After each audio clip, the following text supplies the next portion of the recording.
Next hand. There are limpers and there's a big isolation raise. No way I'm ever gonna call with queen 10 off. As much as I hate the phrase super standard, that was a super standard fold, and I'm not gonna get fancy even if I have position with jack 9 off in a table like this. If this guy is a aggressive regular, I wouldn't be surprised to see myself make a small 3-bet, just try to take it down pre, because he could be folding like 85% of the time, but I don't have history with him other than he made the stupid play with pocket aces. Obviously not gonna get fancy. So we'll just move on to the next hand. And I don't get fancy with my 8-6 off either. The shove, obviously 7-10 off, it's not even close. 8-3 off, fold, fold, ace-3 off, fold. And then I pick up ace-jack suited on the big blind. And I think the official sit and go theory lessons would suggest that you check this back. I'm not actually sure what I do.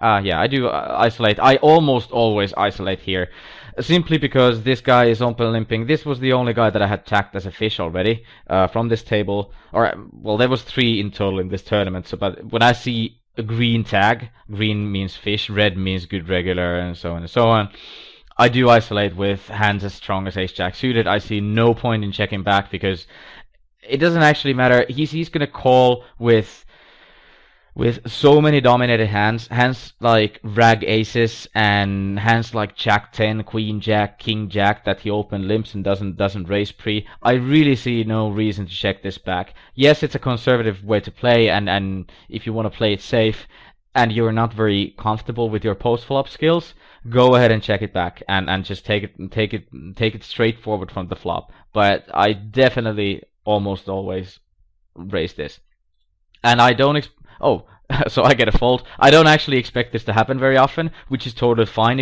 even if I enter the pot out of position, but I'm dominating his limp calling range, and I do have vastly superior post-flop skills, and I have a hand as strong as ace-jack suited, so easy isolation. And yeah, the small blind is going to fold way more often than this guy, because he can basically complete with right about any 2.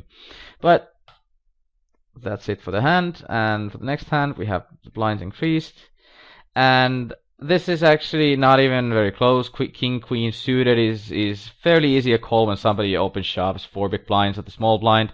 The way I like to do it is, oh okay, I wouldn't be surprised to see myself just call, and basically even if the norm star then shoves over, I think I do have the odds to call with a hand as strong as king queen suited. But then if he just flats, I can have a bit of an there's room for one move post flop, to which even if I don't have position, I do think I have a slight edge, so I can play it a little bit better than just shoving. But having said that, shoving is going to be unexploitably good and totally fine here. And we do, yeah, our hand holds up versus the queen jack, and we actually have a pretty nice stack already.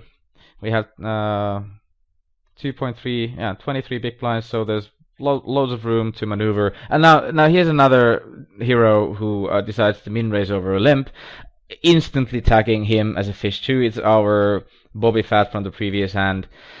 I could talk myself into flatting a wide range here in order to just exploit my post flop edge, but I don't think I flat. Yeah, that would be a little out of the line, I think, with a hand as weak as 7-9 offsuit, whereas a hand like 7-9 suited would play that much better post flop with position against probably at least 2 opponents in a multi-way pot that I could easily see myself flatting there, but I'm happy to see myself fold.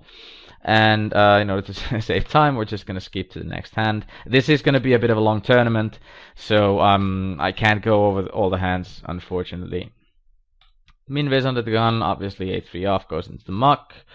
And here I make a standard min raise. Some people opt to shove here, which I think is generally stupid. Yeah, it's unexploitable, blah blah blah. You're effectively 13 big blinds deep, 13 big blinds deep, 15 big blinds deep, and then 15 big blinds deep. So yeah, you can shove your 6s if you want to shoot cannons if you want to shoot mosquitoes with a cannon, so to speak. But I don't open shove anything at all here, really. So make a min raise. There's one. Obviously, this is a little ugly if somebody flats, because then we're out of position. But none of these guys is very good. It's going to be very good. So there we go. And then the only guy that I sort of half recognized by now as reg shoves over. I am getting fairly decent odds. I'm getting 1.67 to 1, 38% odds. So calling with sixes wouldn't be that bad, but I do think I fairly quickly fold this.